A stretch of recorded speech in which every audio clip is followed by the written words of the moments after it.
So the idea here is to pull together some best practices as far as you guys, as far as being a good apprentice, not being a good electrician.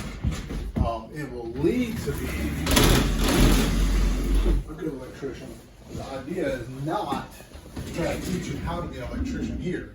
It's to try to teach you a little bit better on how to be good at working up under somebody and dealing with the stresses that come up with that. Generally, I like to do this for somebody who is really new, somebody that's really fresh, somebody that's really that has never really worked under somebody. Some of you guys have worked under people for a while, some of you have not. But in any case, I think it's always beneficial for us to get some of the things that I've learned through my years of coming up and having both being an apprentice myself, as well as being somebody who had an apprentice program. I want to say, can you just do this? You don't have to know everything. You don't have to work all the time. But at the same time, there's times where, and there's complaints I hear from people is, well, this person's just disappearing. They're just leaving and I don't see them for an hour. And I know that feel. I know it myself. I know how, as an electrician, as a journeyman, having an apprentice that just disappears is frustrating sometimes. And it's not just the disappearing. Sometimes it's just the opposite. Sometimes it's just as frustrating to have somebody standing up under you just watching you the whole time. Also can be frustrating. Sometimes it's frustrating to have somebody that's always asking questions. Well, why are you doing that? There's just so many levels of that. And I want to try to work us through all that in here today and try to make you guys happy at your jobs. Because you'll see that we have two things here that this is really going to apply to. One is the growth. We're talking about being a good apprentice. The other one is team, being able to work with other people. When we hire you guys, the conversation happens quite often. We want you to be happy here. We want you to enjoy your job. We don't want you to come here and hate your job, and we don't want the guys that you work under to hate their jobs either.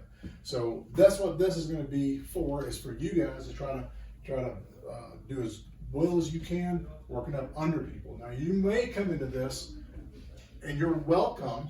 If you come into a point where you've had people that have worked under you, and you say, hey, that's happened to me, and he worked under me, and he disappeared, or he just stood there and looked at me, or when, there was something that needed to be cleaned up, and it just sat there until I told them to clean it up.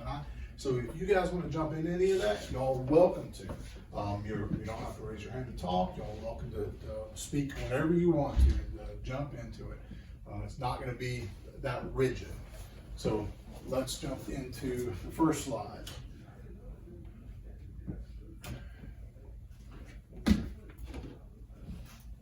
All right, use this. All right, first step. So each one of these, we're going to have 8 slides. I need a volunteer. All right. Get your phone out. I need a timer. If you don't have a timer on it, I've got one on mine. I got it. So we've got 9 slides to go through. 9 slides to go through. Of those 9 slides, we have about an hour and a half, actually hour and 20 minutes right now. In a little late start. So that gives us about roughly a little less than 10 minutes per slide. Let's call it 7 minutes per slide. Can you give me a stopwatch and just make sure I don't run over that 7 minutes? Yeah. If we go shorter, that's fine. I don't mind giving you guys a break between now and you've got at 4:30. We've got another thing to go to get to today for the Walmart night crew. But yeah, let's just do 7 and a half minutes per slide. So let's make sure I don't go over that. If I go under it, I'll keep moving. So the first thing I want to hit. So first objective. So each one of these is going to have a title, and it's going to have an objective, and we're going to list through all the things that we're going to go through. Understand the role, responsibilities, and mindset required to be an effective apprentice.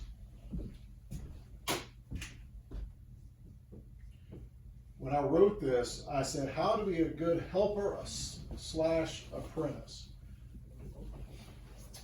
What's the difference between a helper and an apprentice?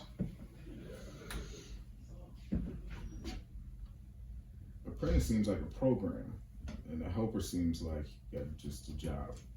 So You are correct. That's actually almost a perfect answer. So the helper, it actually says it in the name. And both of them.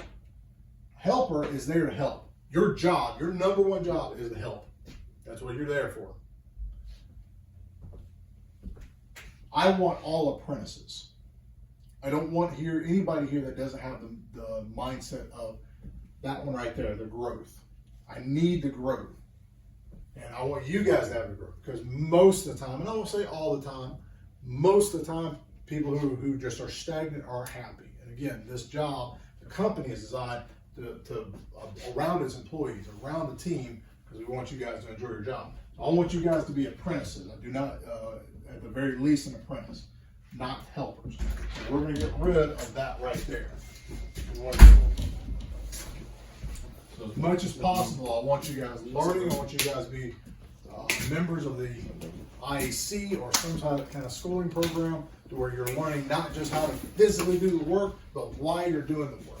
All right. And part of that growth process here is going to be you guys asking questions, and we'll get into that here in a little bit. All right. So make sure we understand we are apprentices. I'm going to put up one more thing up here. You're going to see a theme here.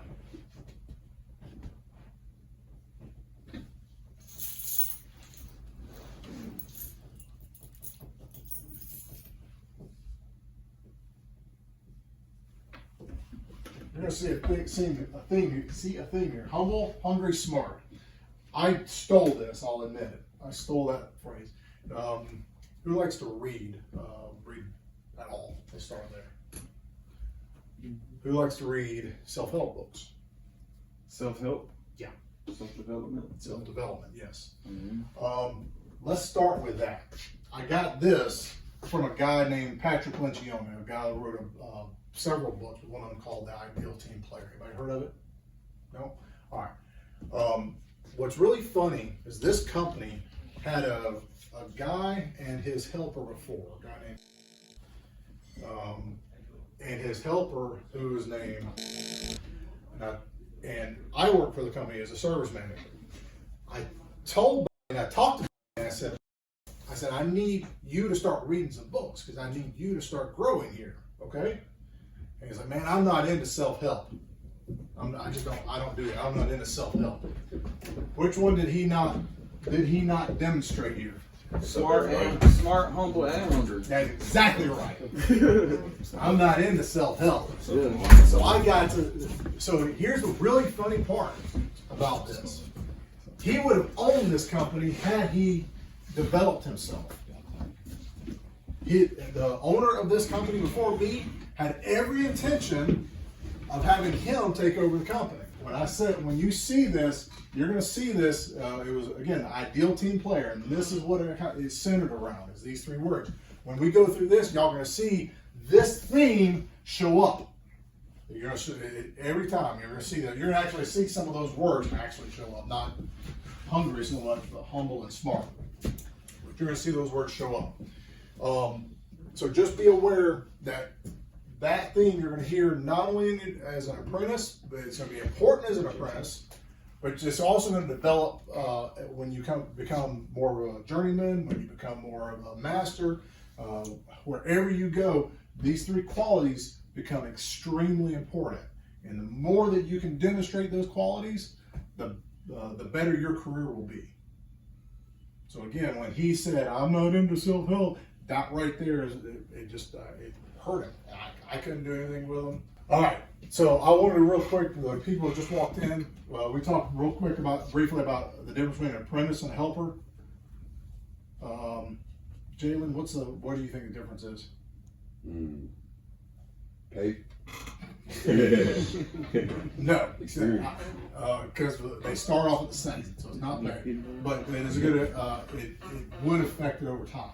Experience is also not quite it. Think about the name. Skill set. Also not it yet, because both of them have. Go ahead. An apprentice is So the mentor. Be having a mentor. You're getting closer. Yes. So an apprentice is someone on a journey, a venture. A helper is somebody just helping out. Yep. And that's what I said about the name. The name helper, that's your job. You are there to help. If you're an apprentice, what's your job? Learn. Exactly. Yeah. Growth. Growth. Yep. Your job is to learn. That is your number one job. It's not always going to be the number one thing, but that is your job. Where am I on time? 6 minutes. Okay, I need to get moving. All right, so we talked about the definition of apprenticeship. Our apprenticeship is a classroom-based learning plus on-the-job training. That is what the definition of apprenticeship.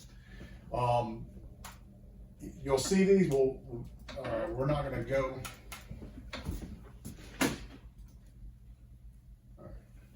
All right, into everything, because we don't have time, but I'll try to get through as quickly as possible. All right, the hierarchy, your relationship with mentors, journeymen, and other workers.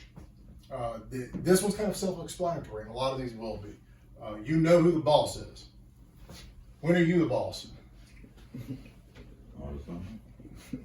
Never. What's your question?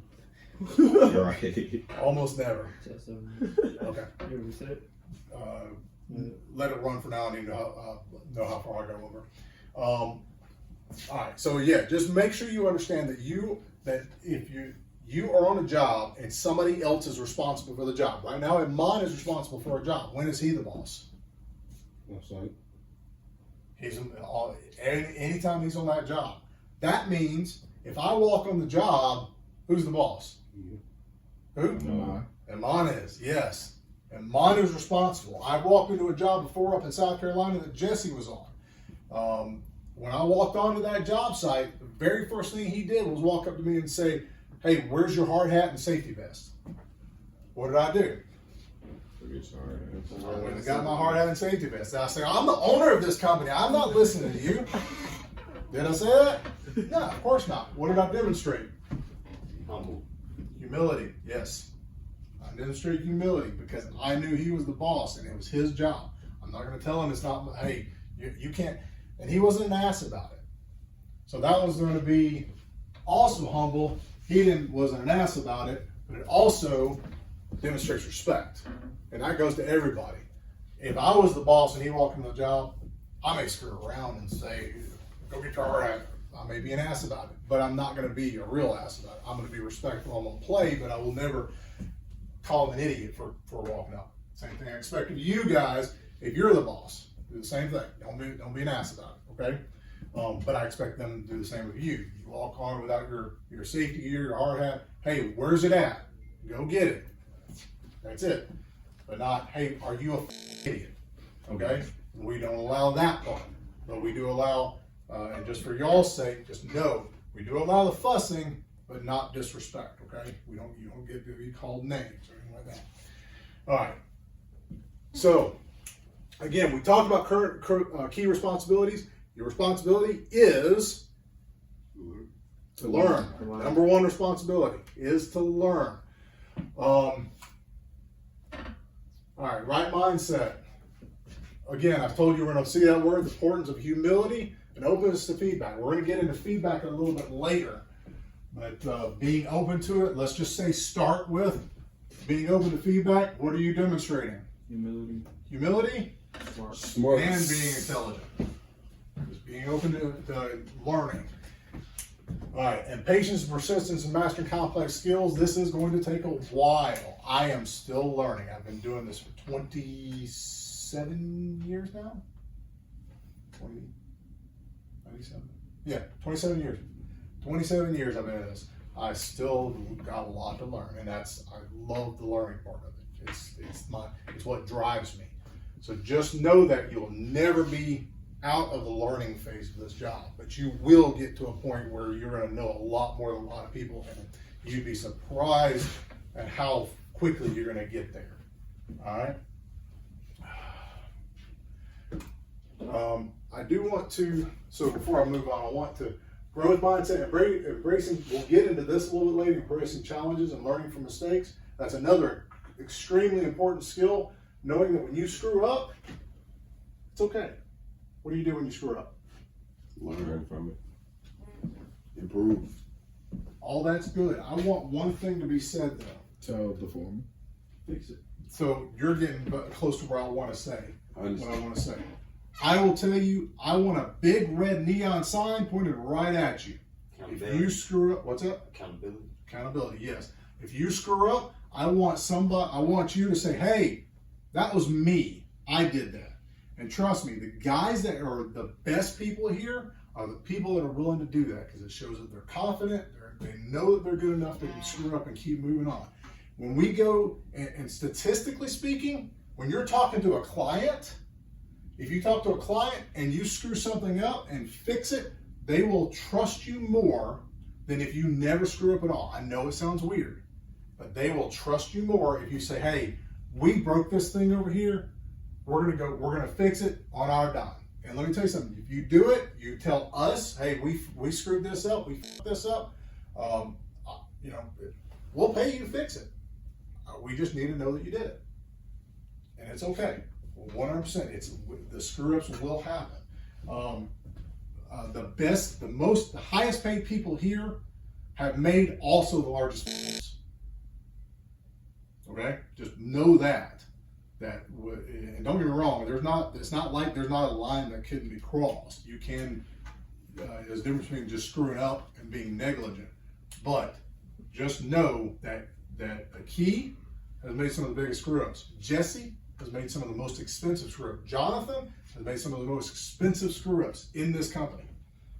I can tell you, I blew up a $1,000 welder and $1,500 welder.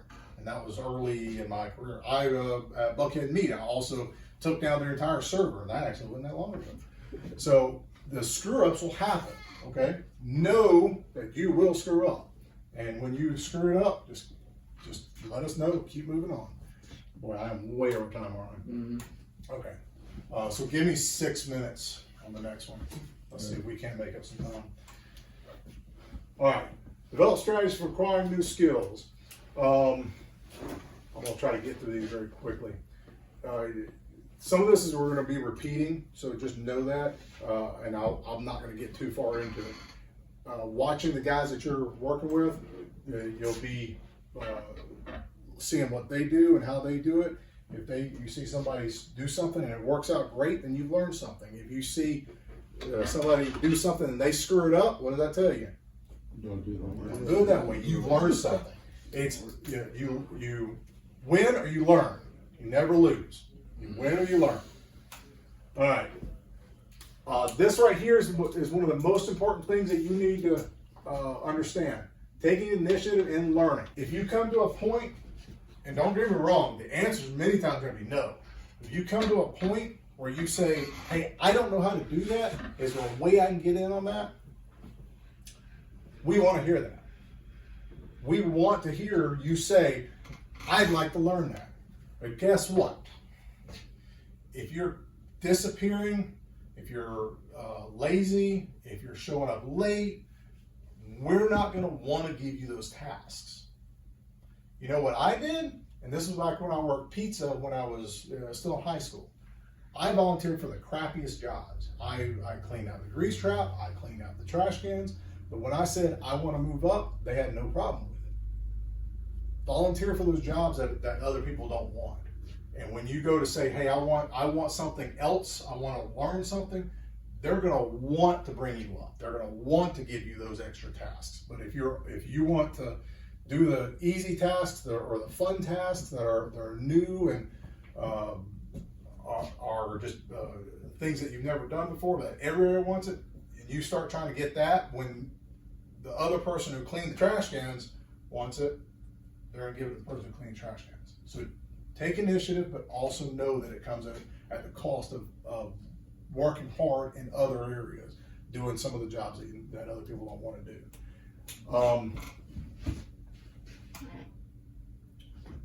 Applying learned skills, and we'll get into this again as well later, but applying learned skills, when you're learning how to do something, try to repeat the task.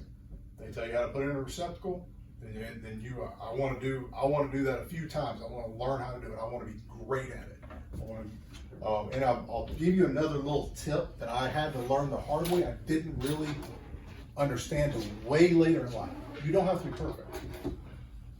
So one of the things that held me back in my career I thought I had to be faster than everybody else. You don't. I've never been the fastest, but I've always been profitable. I've always been good enough. I progressed by being good enough. I'm probably, in conduit running, I'm probably top 80, top 20%. But I'm not 95%. I'm not top 5%, top 1%. But I'm good enough. That's all I'm expecting of you guys. That's all anybody's expecting. Nobody thinks that you need to be the fastest. So don't expect yourself to be. Sometimes you will be. Sometimes you're going to learn faster than anybody else. But I'm still not there with many things. A lot of people pick up things a lot faster than I do. Akey's one of them. He's actually picks up a lot of stuff faster than I do. And I lean on him. We got into this a minute ago, learn how to handle failure, how to handle screw-ups. This right here will be a theme in your career forever. You are going to screw things up. And if you don't, then you're just not trying that hard. Screwing things up is just part of it. We've had many $1,000 mistakes. It just happens. But you should learn from that mistake and move on. It's just reality. It's just the name of the game. All right, I got a little funky with the PowerPoint. You ready to reset the time? Yes. Where are we at? 4 minutes? Yeah. Okay. We're at 6. We're trying to. What's time we have? All right. Learn and develop practical skills, hands-on manner suited to the field of apprenticeship.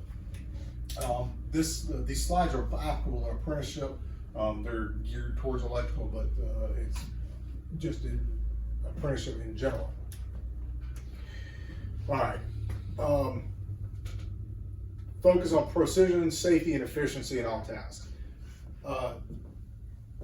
This goes back to learning how to do a task and how to do it well. I may tell you how to, you may be able to say, well, I'll ask a question. Who knows how to bend pipe here? Everybody, right? Who knows how to bend pipe well? Okay. No.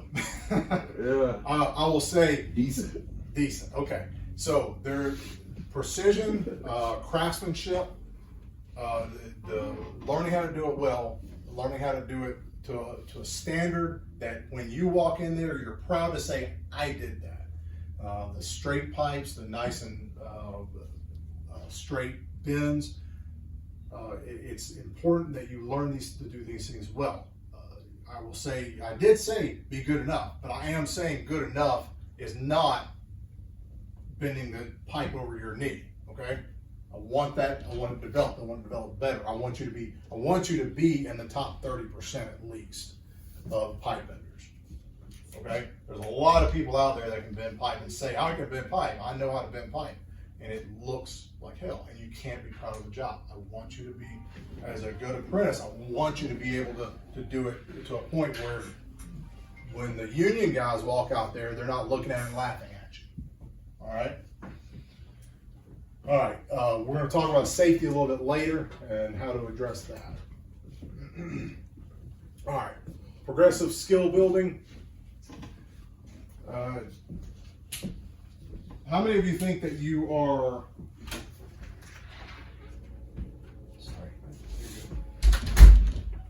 you can sit right back in that back corner. Okay.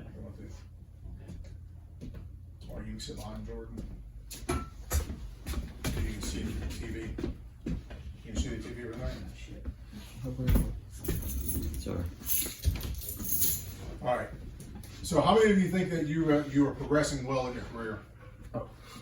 Okay, so you're learning. How many of you feel like that we can do a better job of teaching? All fair statements, and that should always be true. Well, we always, as a company, we always want to get better at increasing our capabilities of teaching you guys. That's what this class is about, and we're going to have these every so often. They'll be in pretty soon. We're going to have a hands-on class where we're going to put light bulbs together and show series circuits. If we take 277 volts and put it to a 120 volt light bulb, what'll happen? Blow the bulb. Yeah, it blows up a light bulb. I'll show you how you can put 277 to a light bulb and not blow it up. And then that's not like fun. Mm-hmm. Yeah. Well, yeah. Yeah. But that will get into you, again, how many people are in the IEC now that we got?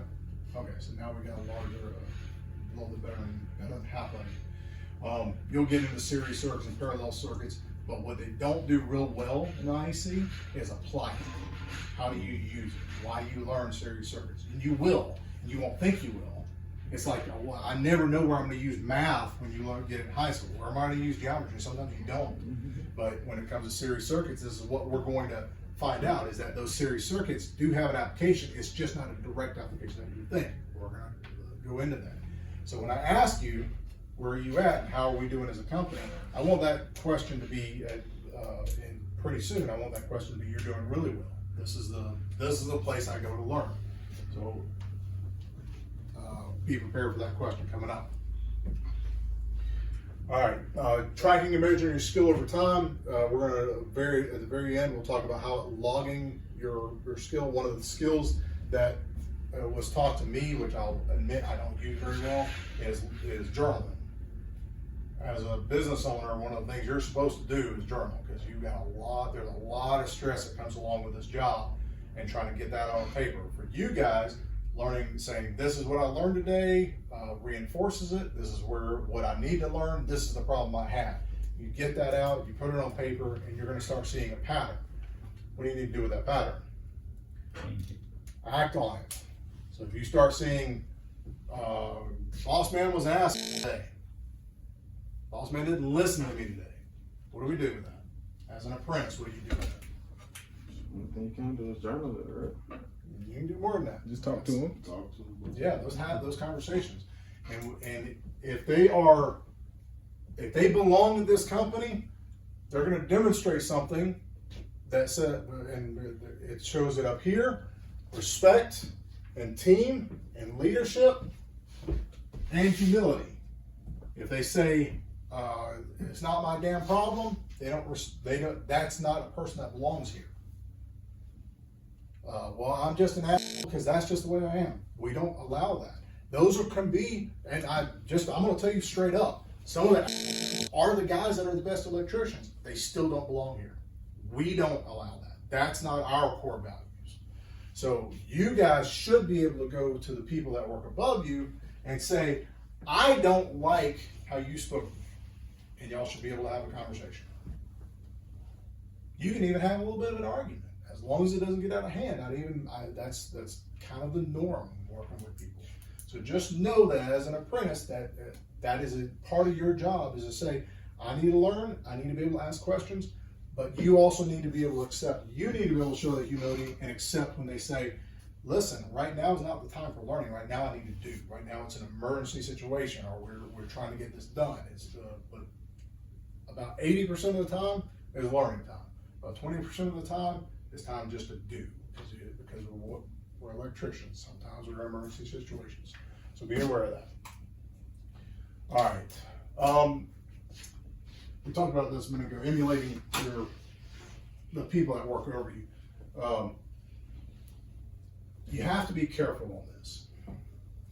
Who in here is a part of either a Facebook forum for electricians, or any kind of forum like Reddit? You are? Anybody else? You're going to get on there and you're going to find some really interesting stuff. You're going to have electricians, master electricians, that have been doing this thing 20, 30 years, and they don't know their job. They don't know it as well as I'm going to expect you guys to know it in just a couple of years. And my most favorite thing in the world is they'll put up these charts, these the AC unit nameplates, and say, well, what wire do we put here? And you will have about half to 3/4 of the people coming in and saying, you're an idiot if you put number 12 wire on a 30 amp breaker. And what they don't understand is you can. You absolutely can. On an AC unit, you can. But you guys should know this. You should know why. And not necessarily now, but once we get into that a little bit later on, not today, but as you learn. But those are a lot of times the electricians you're going to be working under. And if you're working under an electrician that acts like that, I don't want them here. And I don't want you to be those guys. I don't want you to be the guys that say you're an idiot because you don't know. And our guys aren't allowed to say that to you. But you're going to find that on those Facebook forums. You're going to find that on the places where there are a lot of electricians hang out and they think they know more than they know. So when you emulate the guys that are working under you, there are times when they're going to be wrong, and you just got to watch that. And I'm okay with you emulating them. We're trying to hire the best guys and train the best guys. So hopefully the guys that work here won't have that issue. But you're going to find it that sometimes they're not going to know, and they're not going to know that they don't know. All right, so let me ask you this. Who here has had a circumstance where you've worked with a foreman and you felt like that they just weren't teaching you here at this company? That they wouldn't allow you to do the work, or they wouldn't allow you to learn? Does that happen here? No? I feel like Jonathan's pretty good at, he wants to. Yeah? It happened today. It happened today? So he didn't? No. Okay. That probably happened. You know, really wasting my time with, you know, about that was a waste of time for real. You know about that. That's my fault. I should have never hired him. That was 100% my fault. I did not see that one. Nah. I got sold into a story on him. Yeah. My bad. Said a waterfoot fish. But again, just showing that, just knowing, you know, I've got to admit, again, the theme. I got to be humble enough to know that I made a mistake, but smart enough not to make the mistake again. Yeah, learning lessons. So yeah, my screw up. All right, communication, collaboration. We're going to be going back into where we at on time. The last one was 10 minutes, 30 seconds. Okay, so we're running that one. Yeah. All right, let me know. Let's see. We have no more than 50 minutes left. We have module 4, we have 5, so I have 6 modules.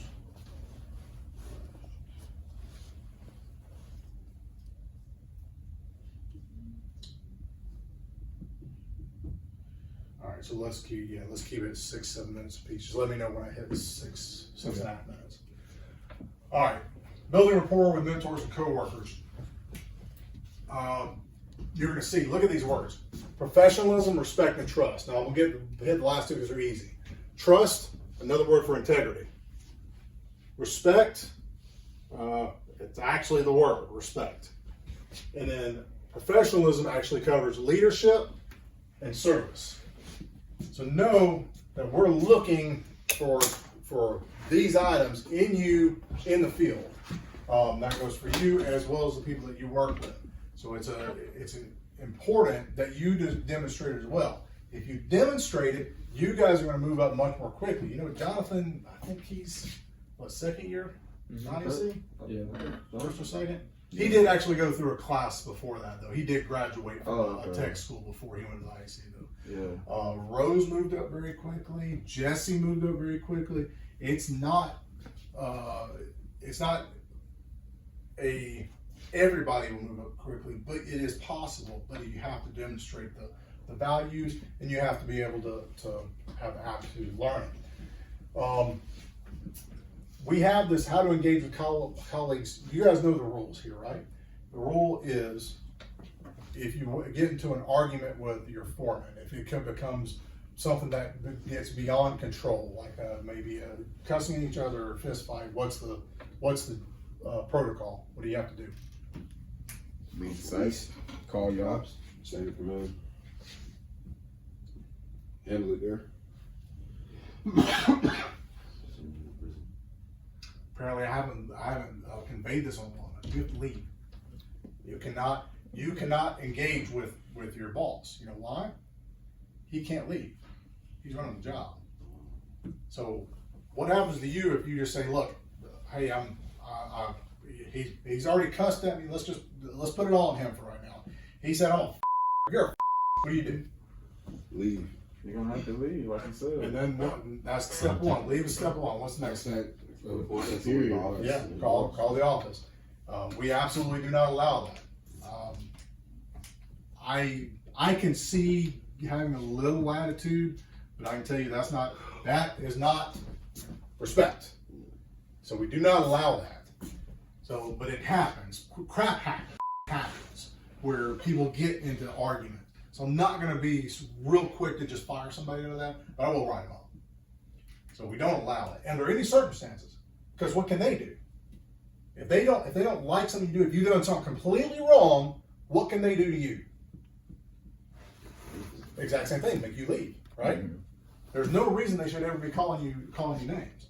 So how to engage with that with them is if you come to a point where you are arguing too much, and this goes for anybody where you're working here or somewhere else, you separate out. Make sure you don't have to be a part of that. Now, if you get into a point where you're getting into an argument every time you go to the next people, who's the problem? Who do you think the problem is? It might be you. Yeah. So just always be aware of that. But we generally don't have that. Once we start struggling with that with one or two people, usually we are able to correct it. Up to this point, I don't think we've ever had one person that's had to bounce around too much. And it's only happened a few times. But I have had it where they're standing up yelling at each other, or working above the ceiling, they're yelling and cussing at each other, and the manager's there. Oh, I should have fired both of them. Yeah. We don't allow that, so just be aware of that. So you don't have to accept abuse, but you have to maintain the relationship. That covers the workplace culture and norms. But that belongs here. That's not going to be true everywhere. I came up in a field where yelling at your apprentices was the norm, is something you had to accept. When I was coming up through the field, there were a ton of electricians who were looking for jobs. There were a ton of apprentices looking for jobs. If you quit or if they fired you, you may not have a job for several months, if that. And during the downtimes, you may just be out for a while. So it was hard to do it then. It's a little easier now to get away with being a It's a little easier now because there's a lot more. And I'm going to tell you, you guys have a huge advantage in this circumstance because you guys have a very small portion of people that the trade is growing. There's a need for more, and there's less people getting into it. You guys have a very secure job. And guess what that's going to do to your wages? Increase. Yeah. Your wages are going to the companies will have to continue paying you more because as we have to get the better guys. So that's why, and we've seen it go up. When I first bought this company, we were starting guys out at about $11 an hour there is a person in this company, we start off $11 an hour. Nobody's accepting that anymore. We can't pay anybody $11 an hour.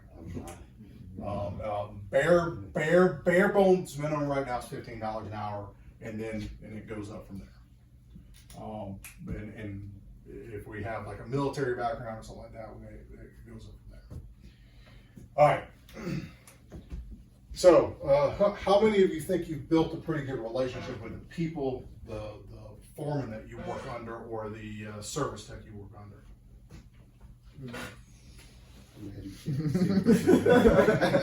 What's that? You can check both of raise our hands. Good. So we'll tell you those things are important. Those things are important, and this right here is why. You need to be able to talk to the person that's working with you and say, how am I doing? What are you looking for from me? How many of you like telling people their f***ups? Oh, no. Oh, you do? You don't mind, but you like it? I mean, I don't like it. I don't mind. I mean, somebody got to tell them, I guess. I see people don't take it well if you're not in a position, or they feel like you're not in a position to tell them. You know what I'm saying? Like, say for instance, like, if I'm not the lead of the job, it's like, who the hell are you? What the fuck are you talking to me for? Like, you see what I'm saying? Mm-hmm. Like, what about yourself? Do your job. Yeah. And I get that. Go ahead. That's what I was going to say. When I started with Callie, I was doing okay. But when Kendall came on, it's like we're boom right there together. And like, even if he makes a mistake and he knows more and's done the schooling, Yeah. he'll say, "Hey, you're right, you got it." We're like boom, boom, boom together, and we just run the lines and do it just Yeah. going. Yeah, and I've heard good things about Kendall regarding his ability to lead. So what I see from you, Shakim, though, you said that you have somebody. Well, let's just take you and you. If you two were able to say, "Hey, man," could Jalen come to you and say, "Hey, man, you're running kind of slow today. Anything going on?" Could he do that and you be okay with it? For sure. Okay. So, and that's what I'm looking for as far as just being able to have the feedback. Now, but it's not his responsibility. Right. But now you're working under Jesse right now? Yeah. Okay. Is there another person that's under you that's working over you under Jesse? Like I work with Tyrone, Lindbergh. okay. Who's the lead of those three? Lindbergh. Okay. So It's really Tyrone. Yeah. it's will they take on? Yeah. Okay. Yeah. Nobody's assigned that? Well, no, he's been on this. Okay, Yeah, well, let's just say, so it's Tavon's responsibility to say, Shakim, you've done 15 paging speakers. Right. And Lindbergh's done 20 or 25 or 30. What's going on? Can he tell you that and you'd be okay with it? Yeah. Okay, and that's what the responsibility is for them, and that goes across the board for any boss. They have to be able to say that. And we ran into this literally yesterday. Ran into this yesterday where somebody says, "I don't understand what's going on. I thought I was doing well. That's my fault. If you say I didn't know I wasn't doing well, either you're lying, or you're hard-headed, or I didn't do my job as far as conveying it. In this case, I think it's more me just not conveying it well.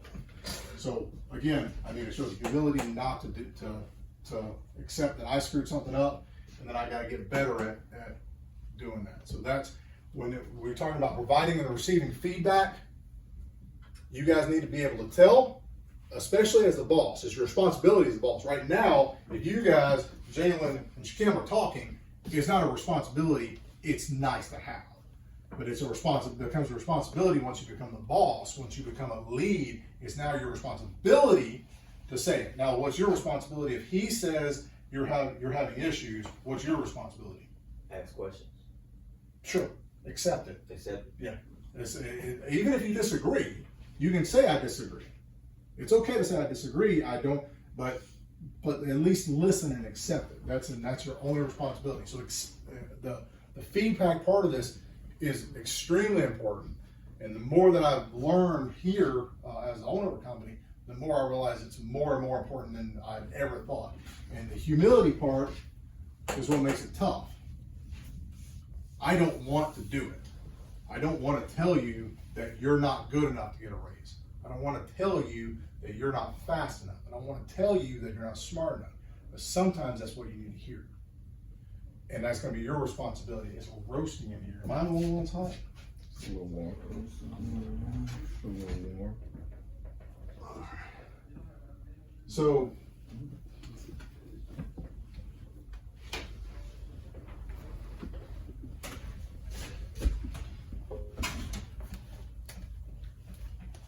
have you guys had any circumstances where you've run into that? Run into people not giving feedback? Have you had circumstances where you've given feedback?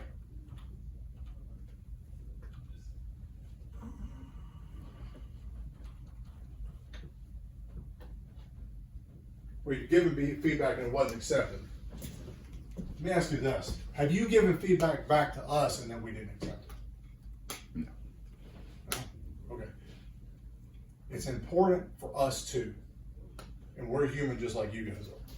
So developing that relationship with us and being able to say, hey, this is what I've heard a lot lately. I don't understand what our bonus is going to be like. I don't understand if we're going to get it or we're not. And I try to be transparent with how that's going and make sure I've explained it. But it's perfectly fine for you guys to either say it in the group or to say, come to me downstairs. I actually have a thing in my email that says, if you want to book time with me, here's the schedule. You can click on it And you can actually schedule time to just sit down and talk to me if you want, or for me to call you. Sometimes I may come out of the job and actually sit with you. That's up to you. That's actually what I'm here for. That's more my job than anything else here. All right. God, I'm just way over time, aren't I? Yeah, like 4 minutes. All right. Time management. All right. Whose responsibility is to plan and manage your day? Yours. The The foreman. Yeah, the boss. Yeah, you're the lead. But there's a little caveat to that. It is your responsibility, but show that that once they give you the steps, plan your day effectively and show them what you're doing. So I expect to be done with this by this amount of time, this by this time. You've only given me about 4 hours worth of work. Just know that. So about noon, I'll probably come back to you. It shows there's actually a core value that shows leadership. You were able to do things like that. If you're able to do things like that, where you are telling them what where you're at and what you need, when you're going to be done, how long it's going to take you. It's just development. Guess what? You're going to be wrong all the time. That's okay. There's nothing wrong with saying I think I'm going to be done by noon. So if you say I'm thinking we'll be done by noon and you're not done until the end of the day, it just tells you that you got to work on your time management, on how just not expecting it to take such a short time. Or it'll also tell you if you need to develop that a little bit better, or work a little faster, or stay more focused. All that will come into play.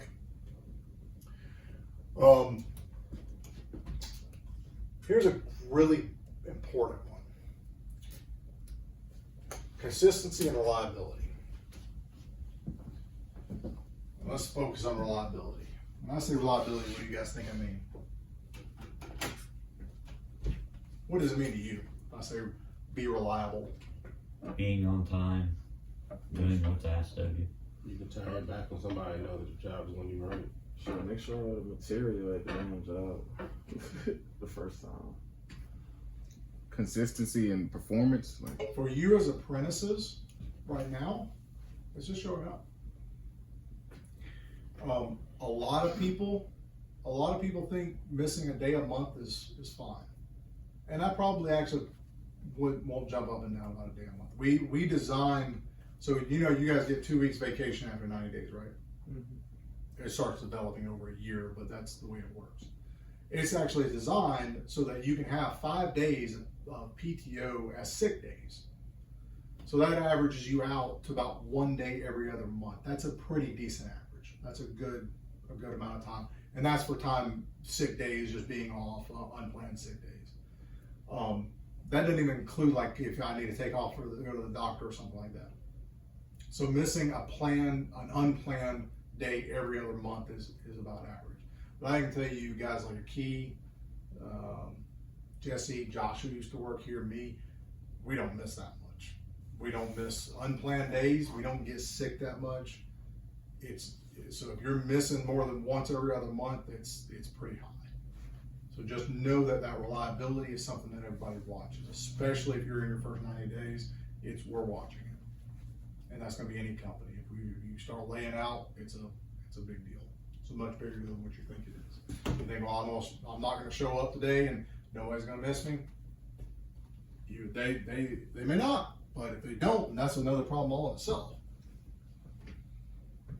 So, yeah, being there, being on time, is very important. All right, managing deadlines and handling stress and pressure. This is another key thing I've seen more in this time period than I saw it when I was younger. And I know y'all are gonna make fun of me because I'm talking about the younger generation, but I am. I really do. We definitely had a bit more backbone than what I see today. We definitely, when things got really stressful and there was a lot more, we had to deal with that a lot more when I was younger, than we do today. But I've had quite a few people, and I'm not talking about anybody here. I'm just talking about in general. But I've had people just walk off the job crying, literally crying, because they couldn't handle the pressure or the stress of the job. And our job, don't get me wrong, we do have a pretty stressful, high pressure job. You don't think so? I mean, but it ain't crime. It ain't that shit ain't crowd worthy though, you know what I'm saying? So, but I will say that there are other things that are positives about the younger generation, but I'll say that one was one of them I felt like kind of went off, is that people don't, a lot of the younger generation now is letting that get to them a little bit quicker than I think they should. So reliability, stress under pressure, don't leave the job. If you need to, well, let me ask you, what do you think you should do? If you come to a point where you're like, man, is getting to me, what do you think you could do? Don't come to that point. You're a grown ass man. Take a breath. Take a break.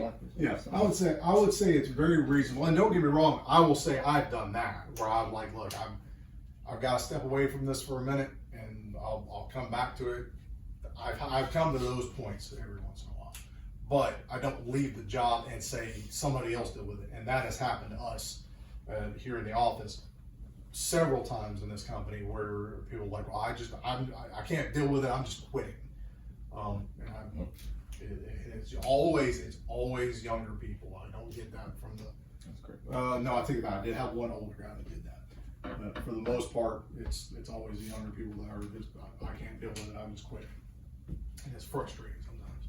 So just, if you guys come to the point where the pressure is too much, yeah, you can just say, look, I've got to step away for a minute, because the guys, and they're gonna, if you say I'm gonna step outside for a minute, smoke a cigarette, if you smoke, drink a beer, as a joke. Bet, bro. I need to get a drink, bro. Sweet. Hold on, bro. Take a shot real quick, man. So seriously, I'm gonna go out. I'm gonna take a 15-minute break, guys. It's just it's killing me right now. I gotta take a step out. I don't see anything wrong with that. The foreman that you got gets to make a decision whether he's gonna be okay with it or not. But I'd say most of our guys will really, if they know the stressful situation, they're gonna usually go be okay with it. All right. Where are we at on time? 7 minutes. Okay.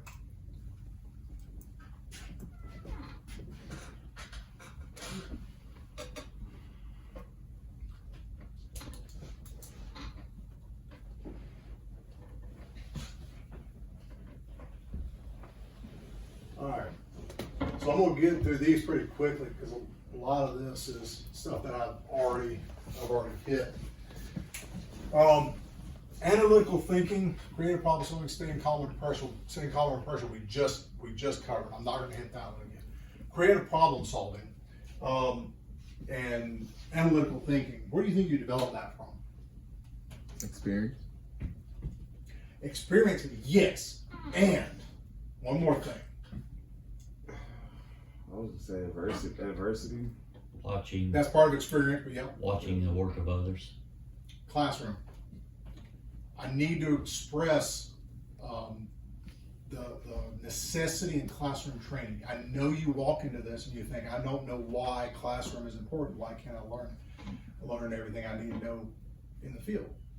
You can learn about 70% of what you need to know. You will never be the electrician who has the theory behind what he does will always be several steps above the one who is just a field electrician. In the field, you learn how to do something, but you don't know why. That is exactly right. In the field, you learn how to do something, but you don't necessarily know why you're doing it. Or how it works. Exactly. So when you learn how to wire a transformer, you learn how to backfeed a transformer, how it works.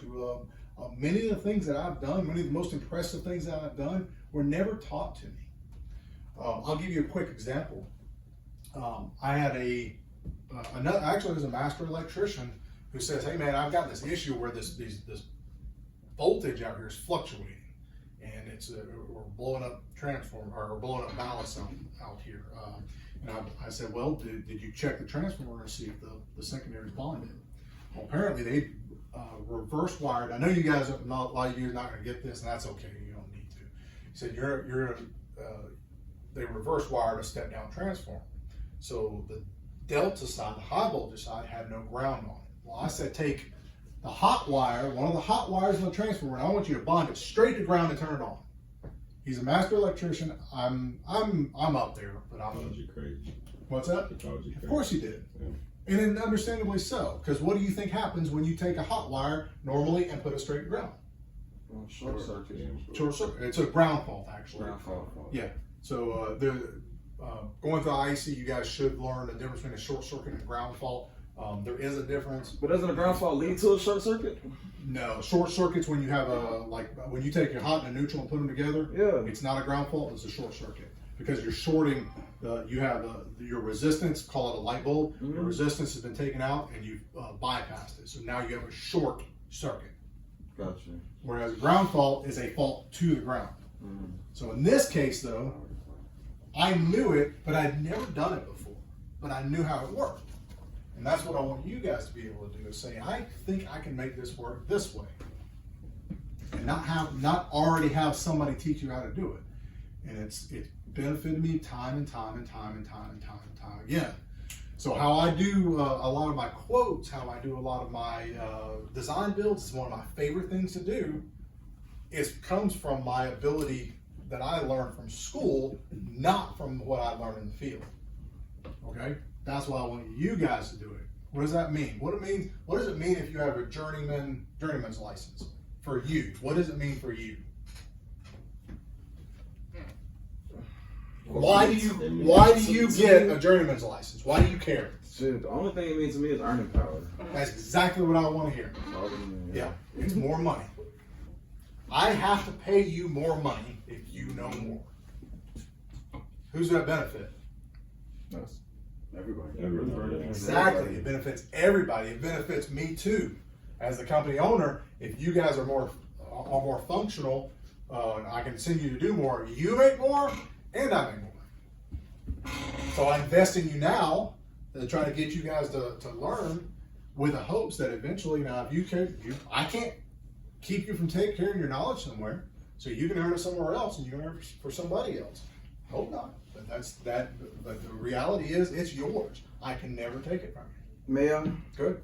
a ground fault occurs when electrical current unintentionally flows directly to the ground, bypassing the circuit wiring, resulting in what technically could be called a short circuit. Yeah, they're wrong. Yeah. Both of these articles? Because you're, again, you got to remember what the difference between a short circuit and a ground fault is. Yeah. Think about just the words. A short circuit is just taking out the resistance. A ground fault is a fault to ground. It's in the words. No, I'm not arguing that they're the same, but just the neighbors. But okay. Yeah, I know what you're saying, but you, and for a layman, that's fine. Yeah. And that's another thing I need you guys to understand. I'll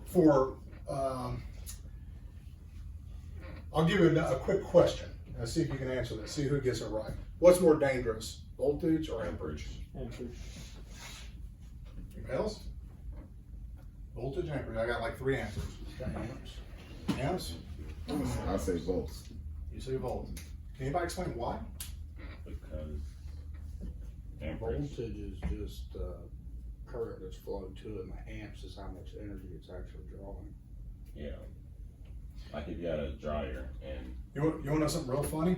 You're all right. You're all wrong. If you ask me, I'm going to tell you voltage. I'm going to tell you voltage because it's a matter of pressure, and you can think of it just like water. And again, this is something I need you guys to understand, as far as you'll learn it more in school than you'll learn it from what I'm trying to get to you here. But you can think of it as water pressure. What's more dangerous? 1,000 gallons of water coming at you at 10 psi, or 1 gallon of water coming at you at 1,000 psi. And voltage is the equivalent of pressure in an electrical circuit. Yeah. That's why I say voltage, because you can say amperage, but if you were to touch a battery, a 12-volt battery, it doesn't matter how big the battery is that 12-volt battery going to hurt you? No. The way I explained voltage to somebody one time is, it's basically, like you said, it is the pressure, but like, just think of a punch. Like, if this is 120 You know what I'm saying? That's 277. You know what I'm saying? And then it just goes up. It's just a harder each time. But like you said though, it could be 40, 50 ounce, but if that's only 120, it's still 40, 50 coming at you soft. So it's not as hard. Yeah. Rather. So, and there's a whole, once you get into that, there's a whole slew of things that classroom training will teach you, okay? So that's the reason I want you guys to focus on growth. I want you guys asking questions to people who know more than you do, all right? And they're gonna be wrong a lot. So just know that they're gonna be wrong a lot, and you're not gonna be able to make sense of it, and you're gonna have to go back to class, and you're gonna have to try to figure it out. But it's still better for you to ask that question, because sometimes they're gonna be right, and you have to develop that understanding. All right, we went into all that already. Let's move on. So the Apprentice isn't more dangerous than, well, I heard that it is. So that's why. Yeah. And so if you're, as an electrician, you can answer that question either way, but you need to say voltages. You need to start off with, in most circumstances, you need to be paying attention to the voltage more than the amperage. Because if you touch a 20 volt breaker that's 500 amps, is that more dangerous than touching a 480 volt breaker or a 277 volt breaker at 5 amps? Which one's more dangerous? 277. Yeah, 277 is more dangerous, because that is actually gonna, and again, we would have to get an Ohm's law to try to get into why that is, which I think we need to do, but not today. It will allow more current to go through your body, whereas you touch the 500 amps, you're not gonna have the current because you're going through your body, because the resistance is gonna stop it. The resistance in your skin's gonna stop it. All right. You're gonna see this. You're gonna answer this, and you're gonna answer it. Everybody's gonna answer it right, but that's okay. Who's responsible for safety? Yes, sir. You are responsible for safety. And I can't stress that enough. If you walk into a job and the foreman is doing something unsafe, what should you do? Mind your business. What's that? Mind your business. Mind your business. Notify. Is he saying something about you? I'm saying you just said you're responsible for your own safety. If that individual is responsible for their own safety and they're doing something that you necessarily wouldn't do or don't feel comfortable with, But if you're doing something that's unsafe, it might affect the whole team. There's nuance. I want to express that you're responsible for your own safety. They're responsible for their own safety, but you do have a moral unstated. obligation to That's actually a better way to put it. A moral responsibility, just to say, hey man, this is not, you shouldn't be doing this. If you see somebody standing on the second rung of a lift and they're reaching out like this, what are you gonna do? I don't want you to mind your business. I want you to have a responsibility to say it, because I'm going to tell you. I'm going to say if Iman is doing that and he falls off and crashes to the ground, I'm going to say, Jared, did you see that? Did you see that he was doing that? Yeah. Why didn't you say something? Well, I just minded my business. I'm only responsible for my safety. I don't want to hear that. I'm not. You won't get written up. You won't get fired. I'm gonna say, man, you could have saved a life there. And I wish you would have said something, because what Jalen said wasn't that you, Jalen, said moral responsibility? No, I wasn't. It was. I was Lindbergh said. I know. I heard Lindbergh say. I thought you said it first. I said nuance. So I said it first. He said responsibility. I said nuance. That's what I said. Moral responsibility. You both get a gold star. But yeah, I just want. At this point, you both did. So, what do you think that demonstrates up here? Leadership and team, I would say, in both of those. I want you guys to be looking out for each other. I used to explain team in that way. The main thing I want you to do is looking out for each other. All right? If you got a circumstance where your foreman is doing something dangerous, I think you have a responsibility just on a personal level to say something. All right. unless he calls you a fucking Tarzan. Just let him do what he do there. We fall back, push his ass off. That's your list real quick. Your job, again, is growth. As an apprentice, that's your number one task is learning.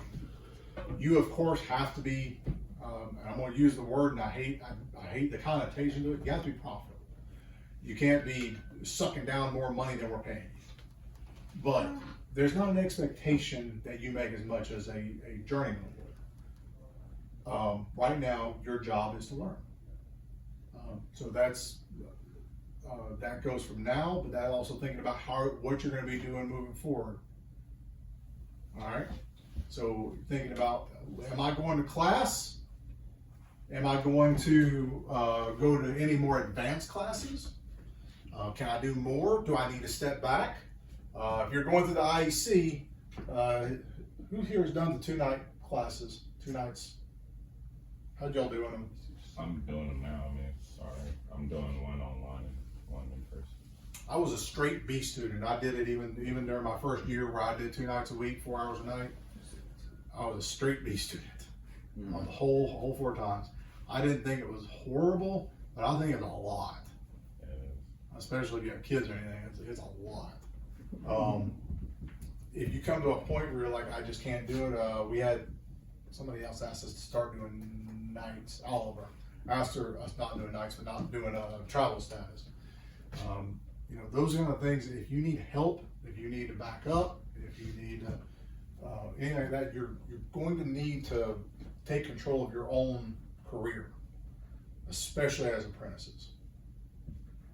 All right, the learning how to do this and learning how to make the most of it is your responsibility. We're here to help you in that endeavor. So if it comes to a point where you're like, I don't know how to do the class stuff, I'm failing on it. I used to teach an IEC. McKee used to teach an IEC. And there's a lot of our techs that we have been through the IEC. So there's Jonathan is exceptionally smart. Jesse's exceptionally smart. Callie's exceptionally smart. Callie will be graduating next year. But yeah, they are open to ask questions why they've been here for so long. I wouldn't allow them to stay if they weren't willing to answer questions about electrical or whatever they know. All right. So making your own path, blazing your own path, making sure that you know what your goals are and where you want to be. Just know that. Also know something else. When I came up through the field, just talking about money real quick. When I came up through the field, a 50,000. I think the journeyman I worked under, IEC graduate, made $18 an hour.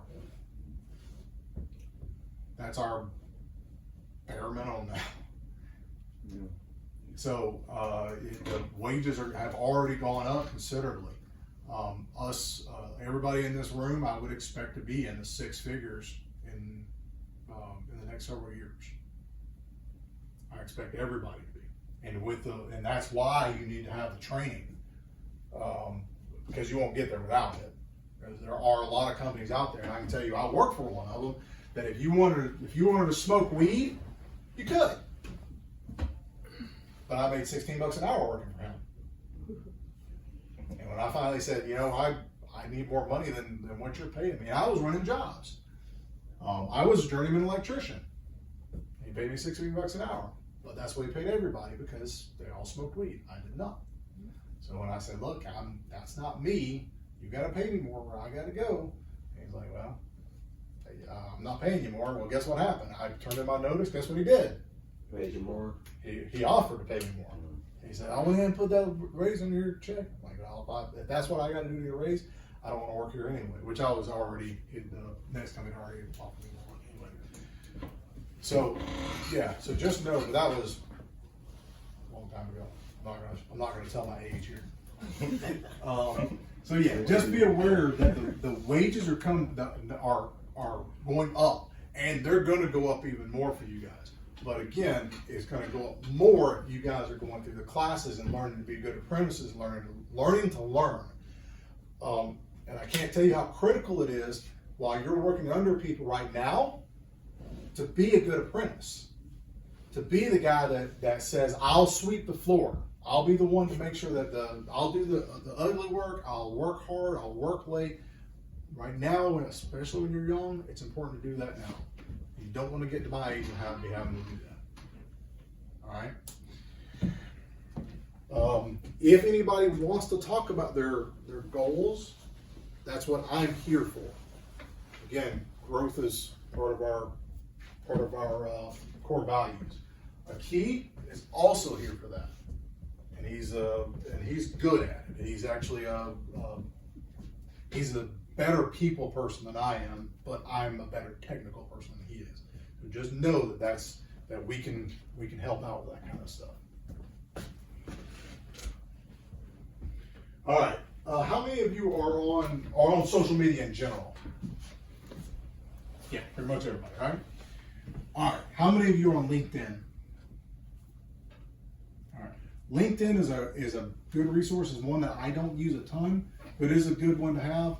Just as your career in general, it doesn't benefit us at all as far as the company is concerned. But if you ever decide to leave Georgia Central, LinkedIn is a good resource to get more professional links versus what you'll get just going on in Indeed or anything like that.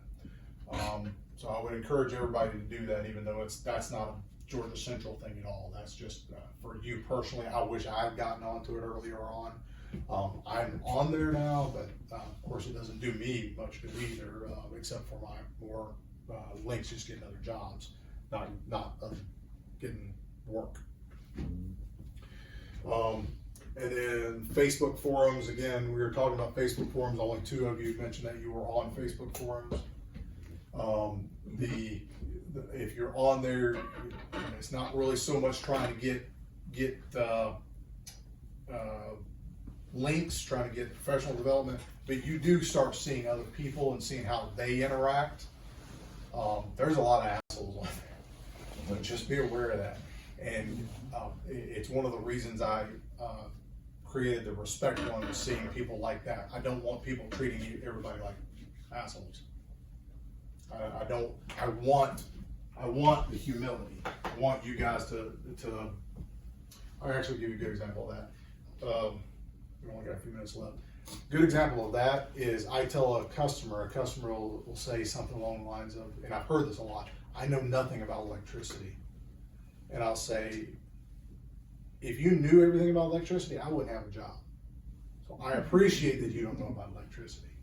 Treat them well because they don't know and because they have to hire you. And they'll make it so they don't regret it so much. Because we do have a stigma. I'm just going to tell you, we have a stigma from a long time ago that we overcharge and underdeliver, and I don't want that. I don't want them feeling that way. I'll give you the opposite example. When I was a teenager, and tell me if you guys have had this happen.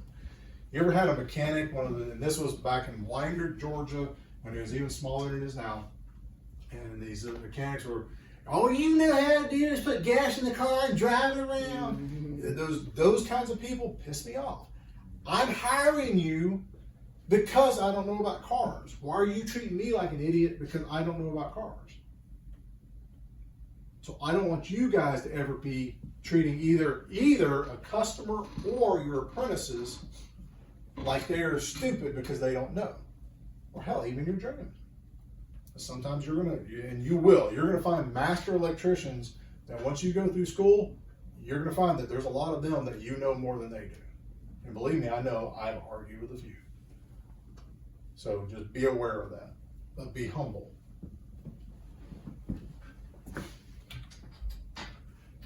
All right. As you transition into being journeyman, it's going to make no difference. I asked you earlier, I said, what does it mean to you to be a journeyman? And Lon said earning power, and that's exactly what it is. It means nothing, because a lot of journeymen, literally it's from not having the piece of paper to having a piece of paper. But it will tell people that you've been through the schooling. It will, I can tell you that for me, when I look at a resume, if I see a journeyman certification, it means something to me. And across the board, invariably, I have not come across somebody who's gone through the schooling and has 8,000 hours required to be a journeyman that I haven't had good luck with.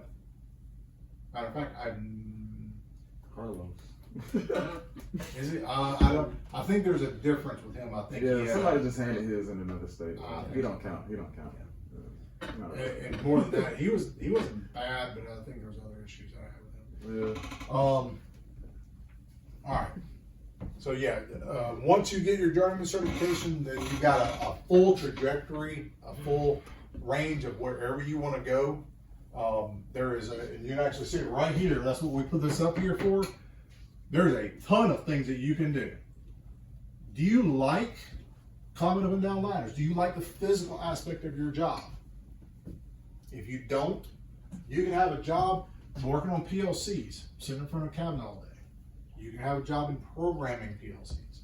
You can have a job being an estimator. You can have a job doing what I do, or doing what a key's doing right now, which is sitting there doing an estimate.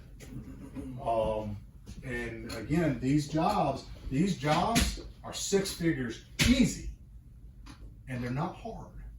And once you get your journeyman certification, you've learned all this stuff. Growing into that really isn't hard. It really is. You may think that there's like this huge jump from being a journeyman to what you're doing, but if you've learned the concepts, then it really isn't. You can get it in a short period of time. Y'all getting into PLCs? So as much as we can, but it's not. We just haven't seen the market for it just yet. Mm-hmm. We've gotten into it a little bit, but it's really not hard. Again, PLCs is about controls, but then you've got programmable controls. Right. So instead of, you'll go through motor controls. Once you've learned that, the programmable controls are actually easier. So instead of having, because all you got is an input, and then you just program it to do something else based on that input. Whereas with regular motor controls, you actually have to manually make it do whatever you need it to do. Right. It's all, to me, that's the funnest thing to do. But, all right, so scheduling and dispatch, thermography. Who's familiar with thermography? It's thermal imaging. Exactly what it is. Is being able to you're literally taking a panel cover off, and what's really funny about this is that somebody else would actually be the one taking the panel cover off, and you're just sitting there with your little camera shooting it, and then you do the part. We do that here, so I do that. I don't care for it. It's not my cup of tea, but it is an easy job. It's a lot of computer based, and it pays more than what I make. If I wanted to get into it, I could go work for somebody else and make more than I make right now. It's ridiculous. It's not even on here. It's not even on here, but I can tell you right now, we've got a job down in Florida where I flew down 2 or 3 weeks ago, and I'm flying back next week. You know what I did? Literally flew down there. I put a large meter on a piece of equipment and flew back. I'm gonna fly down there and take it off. I'm gonna run a report. It's gonna pay $5,000 or $6,000, and that's the cheap side. We just did another one like that, which was a lot more meters. I think that one was more like $16,000. That's literally going up there, just learn how to use the meter, put it on, and most of the stuff that y'all are gonna already know by the time you get out of school. And again, easy work. Tampa was hot as fuck, but it's easy work and then kind of fun work. And if you like it, you can do it without having to do the construction work if you don't like that part. But if you like the construction, it's there too. But all of it's necessary, and all of it you can go into from where you're at right now. From going through the apprentices and doing whatever you like to do. If you don't like the construction side of it, you can go into service. If you don't like the service side, you can go into thermography. If you don't like thermography, you can go into PLCs. All of that is available to you, and all of that can be brought in from what you're learning now. But you have to start here. All right. So you have a lot of money, a lot of potential money sitting right in front of you. But you've got to be good at a good apprentice. Got to start from the bottom. All right, we talked about this earlier about journaling. Yeah, we're closing out. Talked about journaling earlier. I would say it's not a bad idea to get in the habit of doing that. My therapist actually said the same thing, that it's probably a good idea for me to be doing that just as a matter of stress relief. So if you guys get in the habit of doing it, maybe it'd be a good time to do it now. Have it. Periodic reviews with your mentor. Who feels like you have a mentor here? Got a few. Good. I also do. The first electrical company I worked for was LeMay Electric. I still periodically go talk to him and just run stuff by him. It's invaluable. Have a mentor. Have a few. There's no reason you can't talk to them. People like it gives their knowledge value if they're telling you, if they're trying to give you their knowledge.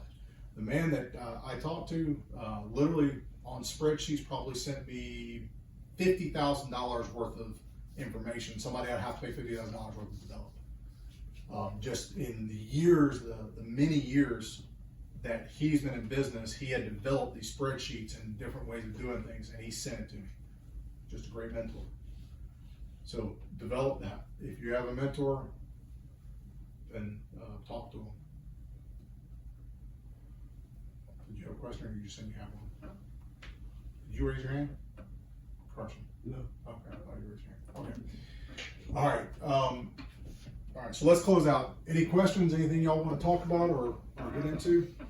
I just want to add something real quick about humility. I think that's a real important one. Like, if you're not, the reason I say it is because it's not just important. I want you to finish, but I want to say, I want to tack on to what you said. Yeah. It's not just important. It's underrated. It's underrated. It's more important. It's probably the most important of the three. I would put it on as one of the top. Yeah, I didn't want to be. I didn't want to be the one to say it. But yeah, that's the humility part, because like, if you're not humble enough, people won't even show you shit. Like, it's gonna be hard. It creates problems in every category, because if you're not able to accept criticism, they say, hey, you're not doing well. Let's see. If you get defensive, nobody wants to give you that criticism. But if you're able to accept it, that humility is critical. That's the only thing on that, and I'm speaking from experience, because that's something I had to learn. Like that, being humble, like, to me, trumps those other two on there. Like, you can learn a lot, and you can eat good being humble. You know what I'm saying? That's What do y'all think? Hungry? When I say hungry, what do y'all think that means? Ambitious, taking initiative. That's right? all that. Yeah. It's an all-encompassing word. It's working hard. It's accepting the ugly jobs. It's I'm gonna hate to use this analogy or this example, but if you drive around you see these guys standing on the side of the road looking for a job, they're literally hungry. But they're gonna do anything for a job. They're gonna. That is real, though. Yeah. So when you talk about hungry, that's what we're talking about. Guys that will go in there and do the hard work. I will dig the ditch. I will clean the floors. I will do whatever I need to do to further my career. Yeah. Because then when I get to be 40, I don't want to be doing that anymore, or younger actually. When I get to be that age, I don't want to be doing that anymore. So be hungry. So humble, we talked about a lot, so I'll go on that one. Hungry is, like I said, just making sure that you're being, and ambitious is a good word. I like the word ambitious. And then being smart, which is kind of an all-encompassing, increasing your intelligence is the obvious part of it, but also being intelligent about how you treat people and knowing that your network, your professional network is your mentors and the people that you work with are an important part of your life. All right, anything else? All right, let's close it up.